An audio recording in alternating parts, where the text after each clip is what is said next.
We are up to episode 40 of the Emergency Storage Shed Cleanout series. 40 weeks, can you believe that? And when Wayne first suggested getting something out of there each week, I thought, that's a good idea. I should be able to try and stick to that. Well, I've succeeded so far. Let's go and have a look what we're going to get this week. And we made some good inroads last week because we got that barrel off the top. That's freed up a lot more space. And the cream cans from down the side, which I've got to get onto a bit of a project of cleaning those up, and I need to set up an electrolysis tank to do that.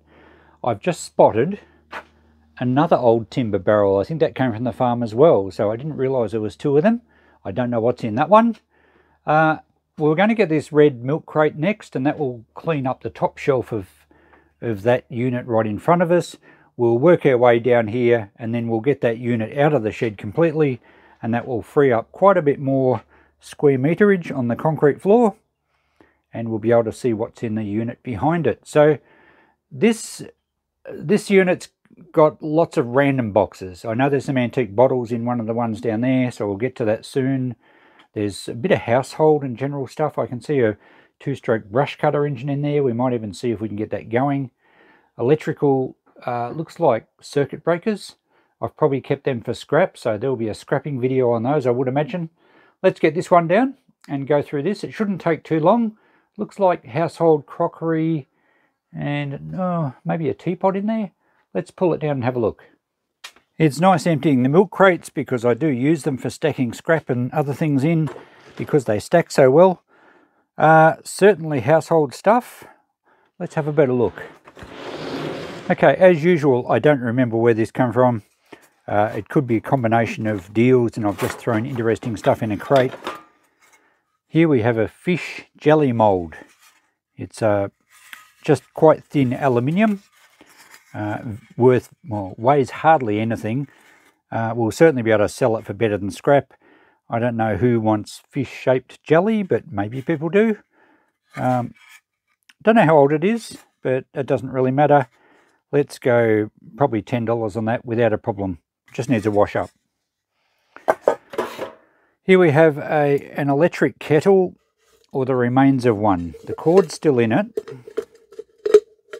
It's the old cloth covered cord. It'll probably have the rubber insulation. Let's see if we can get a good plug out of it, because I don't think we're going to use this kettle anymore. Alright, so it's a nice old Bakelite plug. It doesn't look damaged. It'll be an Australian one. It's ring grip RG. So that's quite a nice little plug. I do sell those plugs. I get $5 for the ring grip plugs. This is a standard kettle type attachment. It looks pretty rough, but it doesn't appear to be broken. So that's probably worth saving for anyone that wants to. Oh, it looks like the rubber boot's well and truly perished, and the cord won't be any good.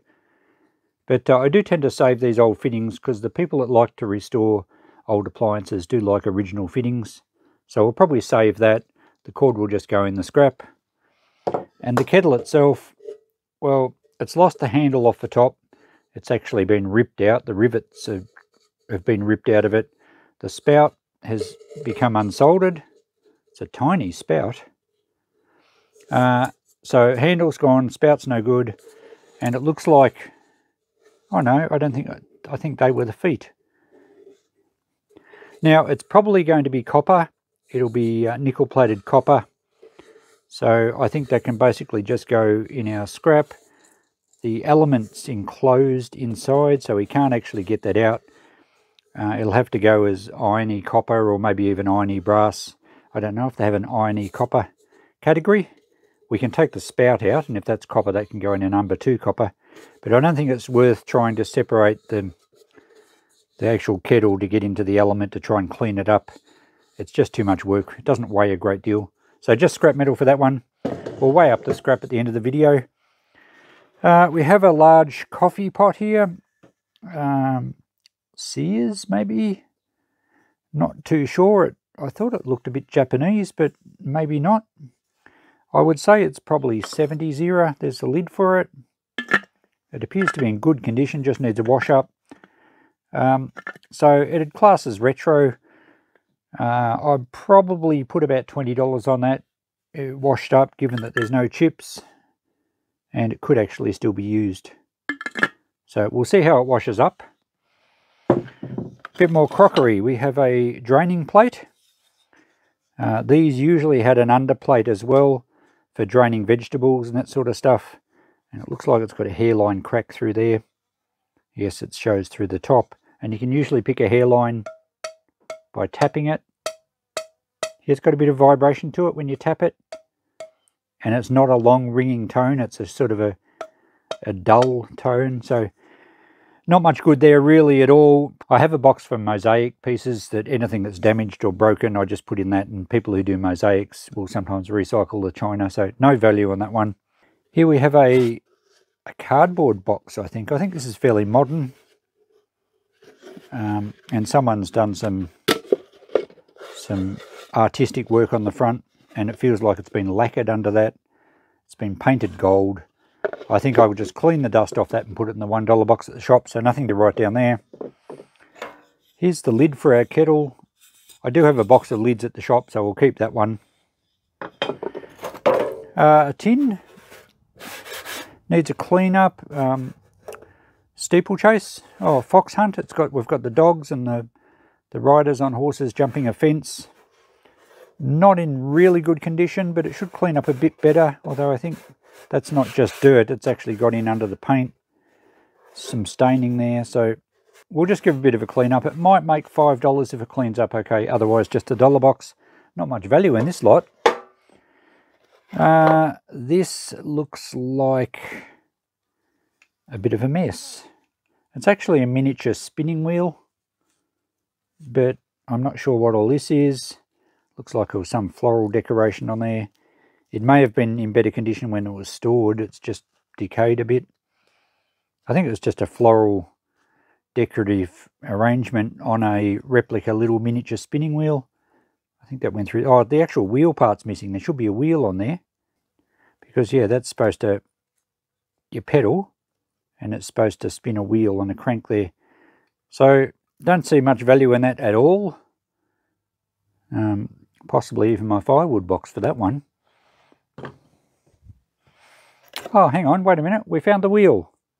So we might clean up that decoration and put the wheel on it and see what it looks like. We might get $5 for it. A book. Australian Nature Telephone and Address Book. So this is someone's phone book. Unused by the looks of it. There's no numbers in there. Back in the days before mobile phones and you had to write down people's numbers.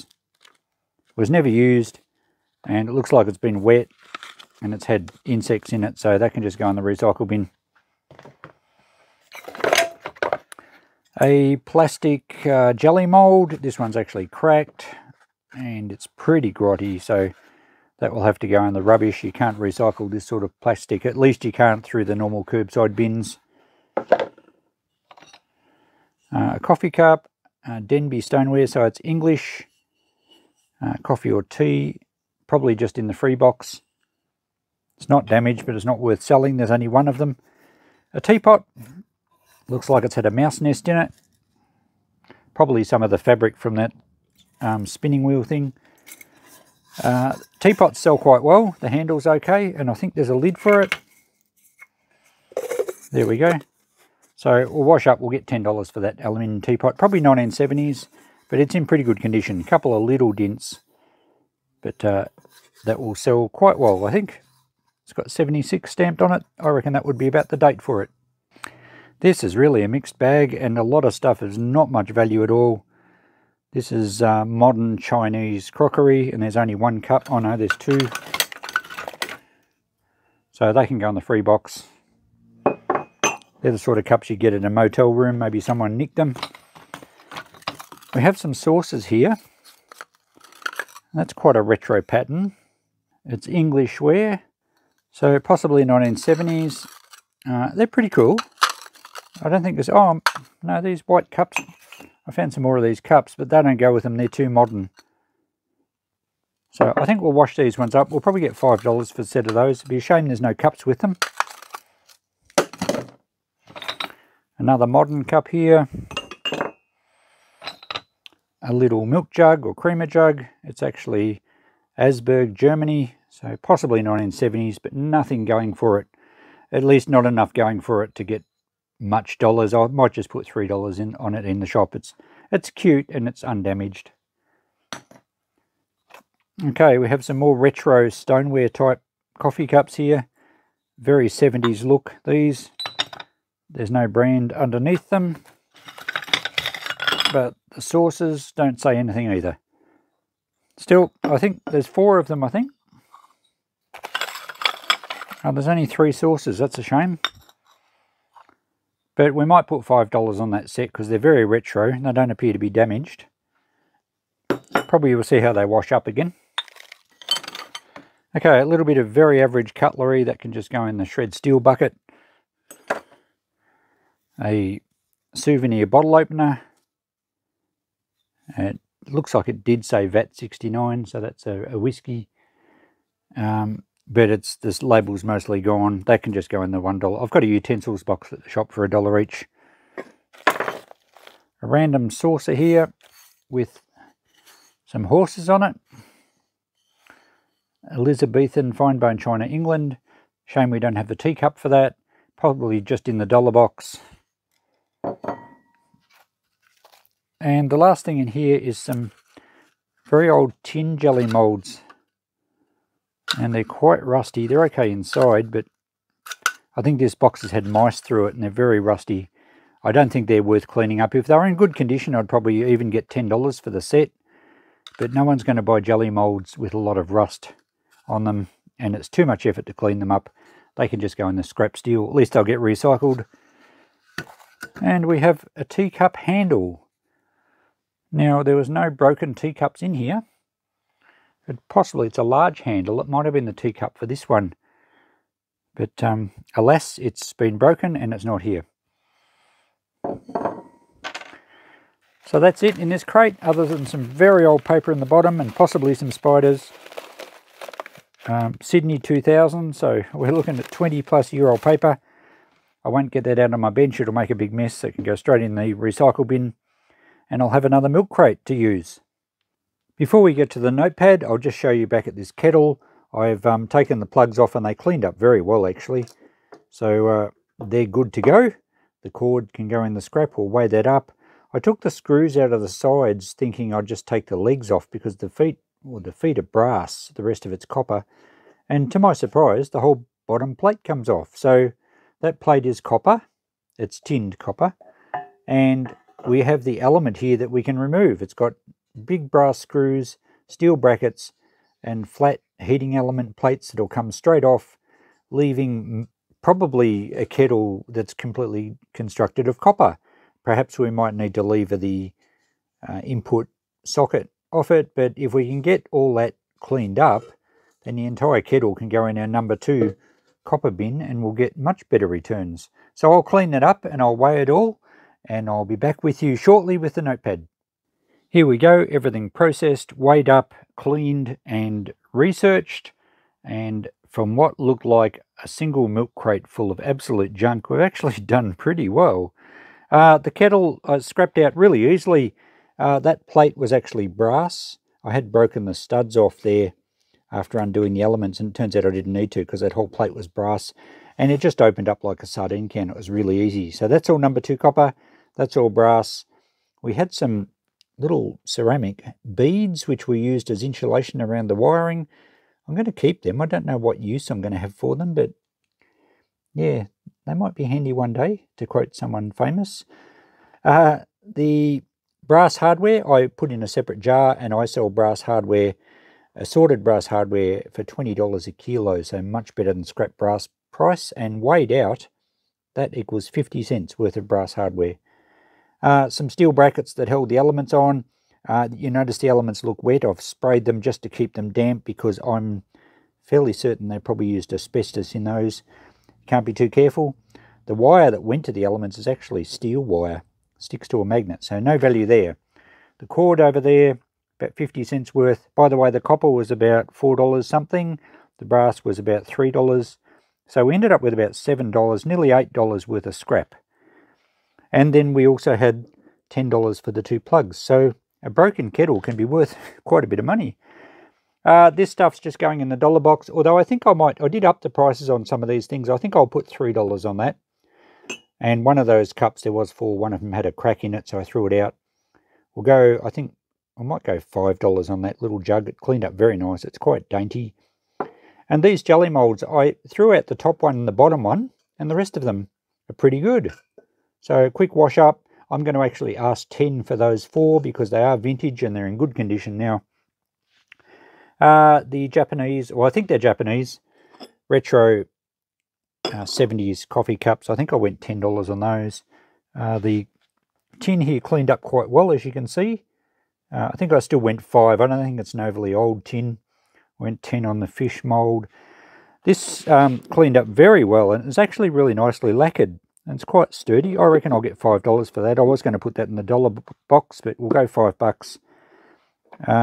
The teapot's good. I thought we might put 3 on this, I wrote down. Even though it has got that hairline crack, it's actually still quite a useful English drain bowl. I'm going to put 10 on these retro saucers. So I have upped my prices quite a bit from when I first looked through, but everything looks so much better when it's clean. I'm going to put 10 on these because there's a chance that I unbox something else out in that shed there and find the cups for them. And they would be great with the cups. So I'm either going to get 10 for them, or they'll sit in the shop until I find the cups. I thought I'd put 5 on the little miniature spinning wheel just as an ornament. The string broke and I wasn't going to cut another bit of string for it. And I did have to put a dab of glue on that end lever there, so it doesn't actually spin anymore, but it's a cute little ornament. The horse plate, I think I might have said 3, I might have said $1 initially. And the biggest surprise, I did some research on this, it does actually say Sears, which is C-E-R-E-S, and it's 1960s Australian pottery from Victoria. There's some potters that formed a bit of a pottery business down at Warrandyte near Melbourne, and there's quite a few Australian potters that worked from that area. And these ones, I forget the guy, it was I think it was Reg Preston and his wife Phil, oh, I can't remember her name. I did research it before. It doesn't matter. It's 1960s retro pottery, has a bit of collectability about it. I did see one listed on eBay, slightly different, but still a coffee pot for $140. Mind you, it didn't sell. I've put $40 on that, and sooner or later a Aussie pottery collector will come into the shop and probably think it's a bargain. So there we go. What did we end up with total wise? We got to $140. Not bad, hey? Even if you take 40 off for that coffee pot, which I am going to be fishing a little bit, all the other things add up. Nothing outstanding at all. Nothing over $10 other than that $40 one. And we get $140. Fantastic. And that brings our total for the shed clean out to around about $7,000. And I'm fairly confident of selling all this. So look, as I've said in recent videos, just about everything sells fairly quickly. I keep my prices down, and I've also factored into that $7 grand our almost $300 that we have sold from that Briggs & Stratton engine for the parts. So we shall keep forging ahead. We shall keep unpacking boxes and making discoveries and finding stuff to sell and making space as the weeks go on. Thanks for watching, guys. We'll catch you in the next one. Bye for now.